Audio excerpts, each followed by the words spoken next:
Imaginez une nuit de Noël. Une nuit glaciale, enveloppée d'un brouillard si épais qu'il coupe la lumière et le son. Une nuit que des millions de Français célèbrent, mais qui, pour une petite commune de Charente, va basculer dans un mystère glaçant qui dure depuis un demi-siècle. Nous sommes à Bouthier-Saint-Trojan, près de Cognac, en décembre 1972. Le monde se souvient de l'actualité mouvementée de cette année-là. La prise d'otage des Jeux Olympiques de Munich, le succès du film Le Parrain. Mais ici, loin des projecteurs, 4 vies vont s'éteindre de la manière la plus inexplicable qui soit. C'est l'affaire des disparus de Bouthier, une énigme unique dans les annales judiciaires françaises. Une famille entière, la famille Méchineau, Jacques, Pierrette et leurs 2 jeunes enfants, s'est volatilisée. Pas un corps, pas une valise, pas une seule trace de leur voiture. C'est comme si, en l'espace de 10 minutes de trajet, le brouillard les avait avalés. 50 ans plus tard, ce dossier complexe et insensé continue de hanter les enquêteurs. Il n'y a aucune piste certaine, aucun indice probant. Aujourd'hui, nous allons plonger au cœur de cette disparition, revivre cette nuit fatale et explorer les hypothèses qui, depuis des décennies, torturent la justice et la famille. Accrochez-vous, l'histoire des Méchineau est celle du crime parfait ou de la fuite la plus audacieuse.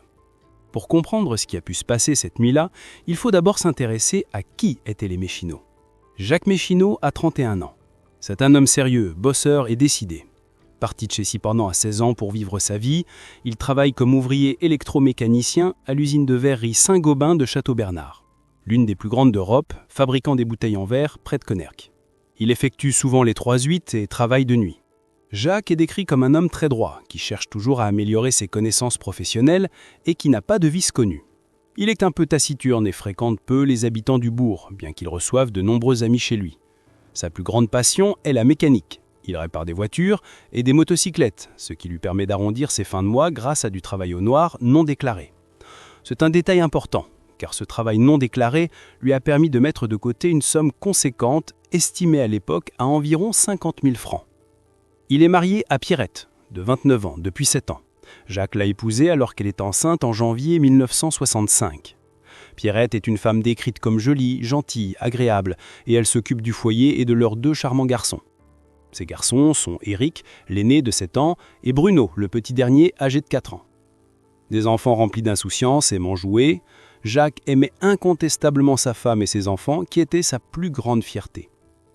Depuis 2 ans et demi, la famille réside dans une petite maison au volet vert, au 14 route de Saint-Rojan, à Bouthier. Les anciens propriétaires les décrivent comme un couple extrêmement gentil, honnête et d'une conduite irréprochable. En apparence, ils mènent une vie banale, comme des millions d'anonymes. Cependant, derrière les volets verts et le semblant de normalité, des failles profondes minaient le couple. Jacques était un travailleur acharné, mais il passait tout son temps libre les mains dans le cambouis, négligeant Pierrette. Pierrette, peut-être délaissée ou s'ennuyant dans son rôle de femme au foyer, entretenait une liaison extra-conjugale depuis plusieurs mois. L'amant n'est autre que Maurice, le fils de leur voisin direct à Bouthier. Pierrette, pour faciliter leur rencontre en l'absence de Jacques, qui travaillait souvent de nuit, lui avait même confié une plaie de la maison. Pierrette et Maurice entretenaient cette relation secrète depuis 2 ans et se considéraient comme amoureux. Une fois, Maurice avait dû s'enfuir en urgence en sautant par la fenêtre du premier étage pour éviter que Jacques, rentré plus tôt de l'usine, ne le découvre. Jacques, cependant, n'avait rien su ce soir-là. La situation conjugale était devenue très tendue. Pierrette s'était confiée à sa sœur. Elle voulait se séparer de Jacques et allait divorcer après les fêtes de fin d'année. Jacques, de son côté, était d'un tempérament jaloux, exclusif, et avait clairement prévenu de sa réaction en cas de trahison. À propos d'un fait divers où un homme avait tué sa femme infidèle, il aurait dit à Pierrette « Si tu me trompais, je ferais la même chose ». Il avait même confié à un collègue « Si j'apprends que ma femme me trompe, tout le monde y passera. Il n'y aura pas de rémission ». Le secret éclate environ 1 semaine avant la disparition, le samedi 16 décembre 1972. Jacques Méchineau apprend la tromperie. L'amant, Maurice, en est informé à son tour le lundi suivant. 4 jours avant Noël, le mercredi 20 décembre, Maurice aperçoit Pierrette pour la dernière fois à sa fenêtre. Elle lui confirme que Jacques est au courant. Selon Maurice, Pierrette portait alors des marques de strangulation et un œil poché, suggérant que Jacques avait déjà levé la main sur son épouse, lui ayant mis une bonne tabassée. Elle lui aurait dit de ne pas s'inquiéter. Un autre détail crucial se déroule ces jours-là. Le mercredi 20 et le jeudi 21 décembre, Jacques Méchineau s'absente pour faire 2 allers-retours en Vendée pour rendre visite à un ancien camarade de régiment. 4 jours plus tard, la famille s'évapore. Nous arrivons au dimanche 24 décembre 1972. Les Méchineaux sont en congé. Leur vie, qui était déjà une poudrière, est sur le point d'exploser. Dans l'après-midi, un collègue et ami de Jacques, M. Fontagnas, arrive en voiture chez les Méchineaux pour les emmener. Le collègue et sa femme les ont invités à passer le réveillon de Noël chez eux, rue de la Plante à Cognac, à environ 4,5 km de Boutier. Jacques, Pierrette, Éric et Bruno montent dans leur voiture, une Simca 1100 Grenade, immatriculée 544 GVB 16, et suivent le véhicule du collègue. Soirée du 24 décembre, Cognac. Les deux familles passent la soirée ensemble. L'ambiance est conviviale. Selon les Fontagnas, les Méchineaux semblent normaux. Jacques et Pierrette s'abusent ensemble. Un point important, personne ne se souvient avoir vu la moindre marque de coup sur le visage de Pierrette ce soir-là. Jacques d'ailleurs, ne pas pressé de partir, ce qui étonne même son collègue qui doit pourtant se lever à 4 heures du matin. Vers 1 heure du matin, 25 décembre, la soirée prend fin. Jacques et Pierrette décident finalement de rentrer. Les enfants, Éric et Bruno, sont impatients de retrouver leur foyer pour déballer leurs cadeaux. 1h30 du matin, le couple Fontagnas raccompagne la famille jusqu'à leur voiture, la fameuse Simca. Dehors, le temps est terrible.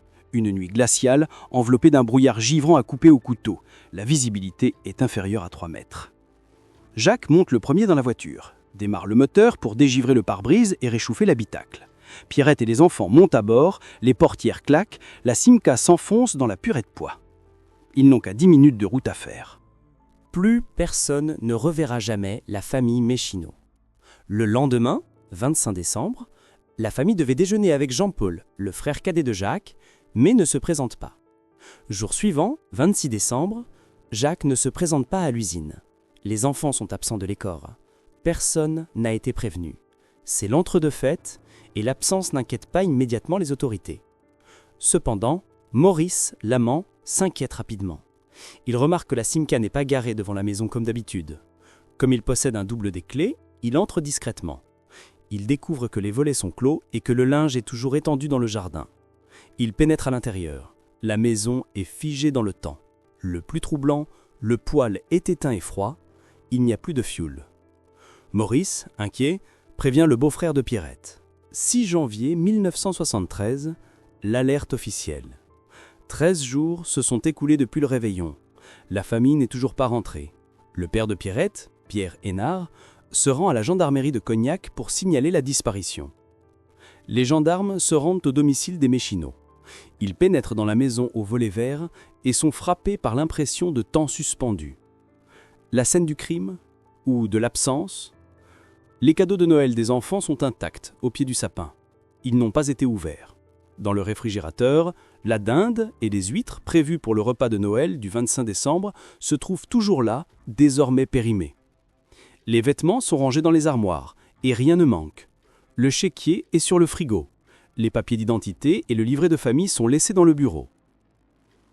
La conclusion est sans appel, la famille est partie en laissant toutes ses affaires, sans repasser chez elle après avoir quitté Cognac. Les gendarmes de Cognac, qui n'avaient pas pris la situation au sérieux au début, arguant que les Méchineaux étaient peut-être en vacances, se retrouvent face à une énigme totale. Le retard à l'allumage est préjudiciable, car les recherches ne démarrent sérieusement que 2 semaines après la disparition. Piste numéro 1. L'accident de la circulation, la première hypothèse. Étant donné le brouillard intense et le fait que les Méchineaux sont partis en voiture, la thèse privilégiée au départ est celle d'un accident. La route pour rentrer chez eux passe obligatoirement près de la Charente. La Simca aurait-elle basculé dans le fleuve? Les autorités mettent en place d'énormes moyens. Hélicoptères, plongeurs, sapeurs-pompiers, sondant les flots tourbes du fleuve. Les berges sont fouillées minutieusement sur près de 14 km. Des carrières, des sablières et des étangs sont également explorés. Résultat, rien n'est trouvé. Pas de Simca, pas la moindre trace de pneus près des berges. Les enquêteurs doivent se rendre à l'évidence. Soit la voiture est tombée dans un endroit non détectable, trou profond, siphon de carrière, soit la thèse de l'accident est fausse. Piste numéro 2. La disparition volontaire, la fuite organisée. L'alerte tardive a donné au Jacques Méchineaux le temps de s'organiser et de partir très loin en France ou à l'étranger.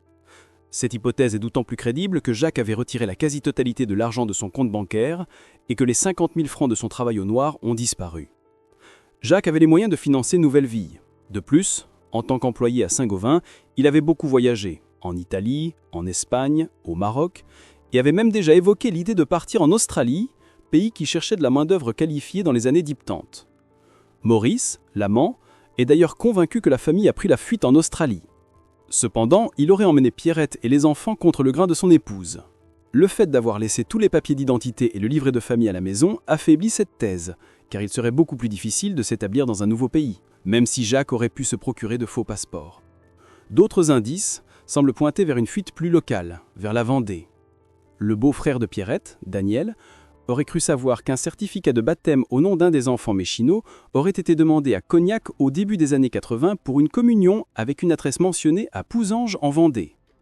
Ceci fait écho aux 2 allers-retours de Jacques en Vendée pour voir son ancien camarade de régiment, juste avant la disparition.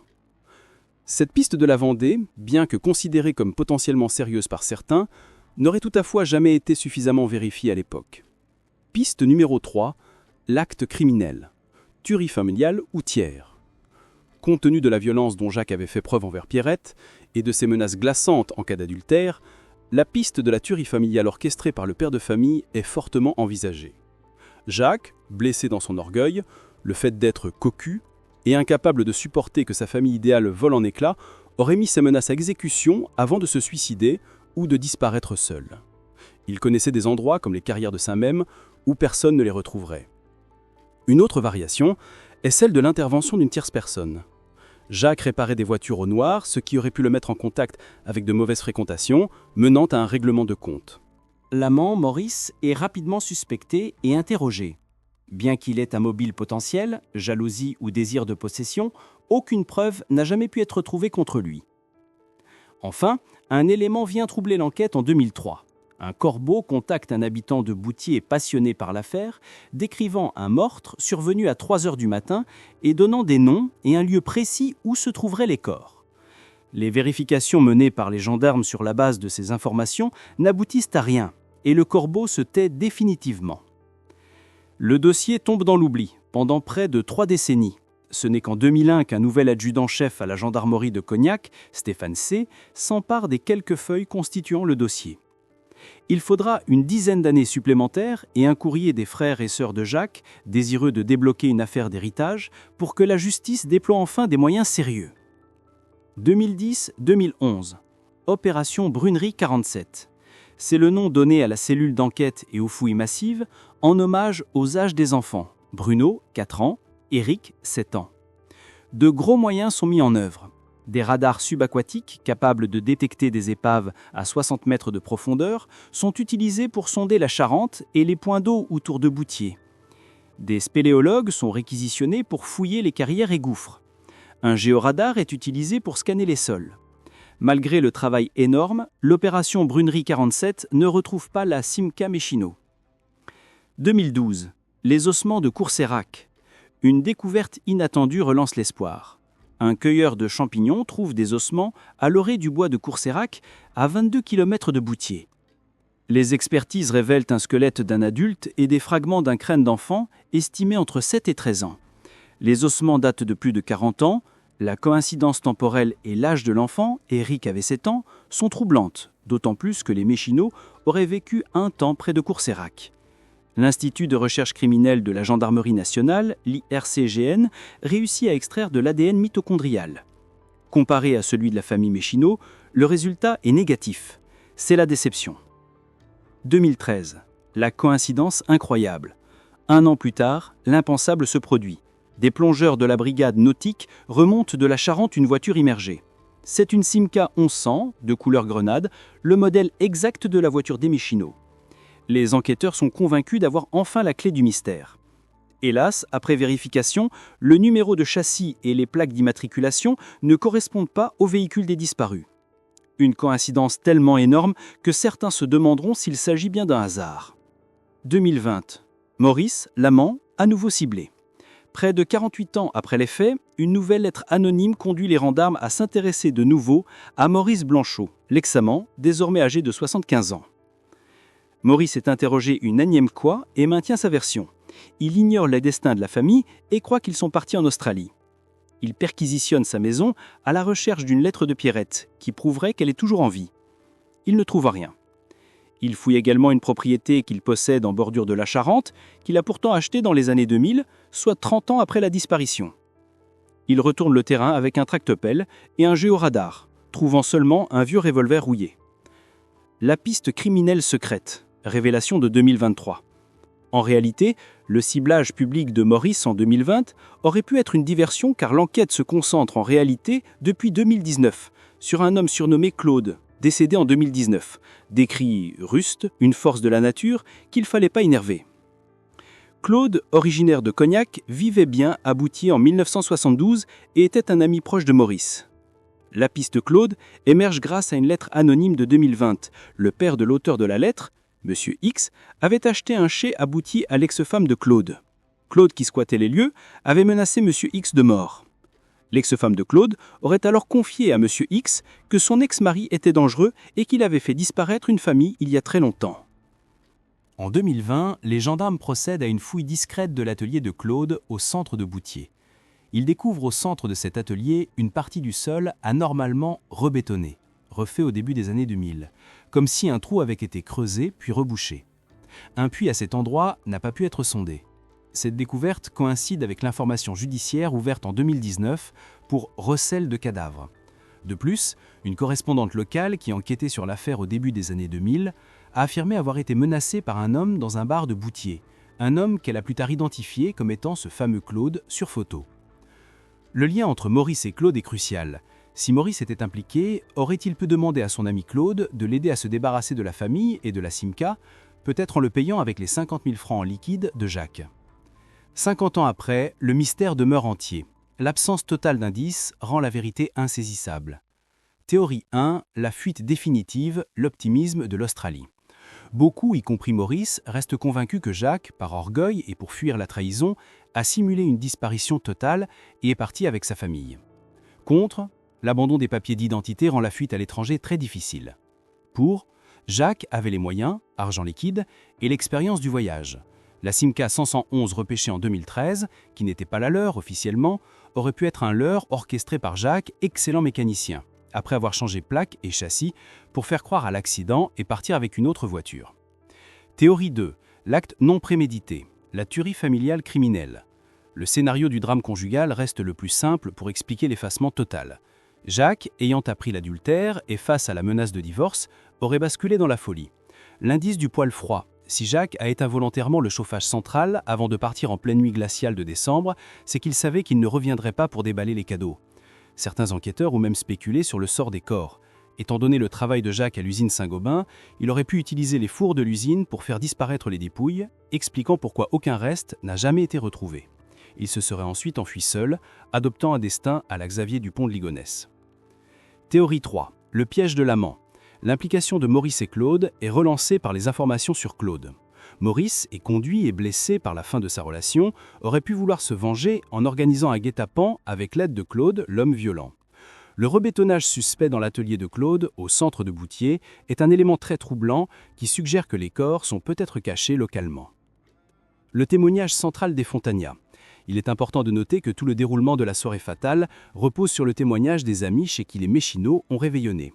Certains commentateurs ont noté le malaise des Fontanias lors d'interviews télévisées à l'époque. Si les Méchineaux n'étaient jamais arrivés à Cognac, ou si Jacques avait révélé la tragédie à son ami, ce dernier aurait-il pu l'aider à maquiller les faits en inventant la scène du départ à 1h30 dans le brouillard. L'ami et collègue de Jacques est la dernière personne à avoir vu la famille. Leur domicile n'a jamais été fouillé. Le dossier de la disparition des Méchineaux est complexe, qualifié d'insensé par les enquêteurs. Bien que le dossier soit prescrit depuis 20 ans en matière criminelle, le délai est de 30 ans, la justice a continué ses recherches.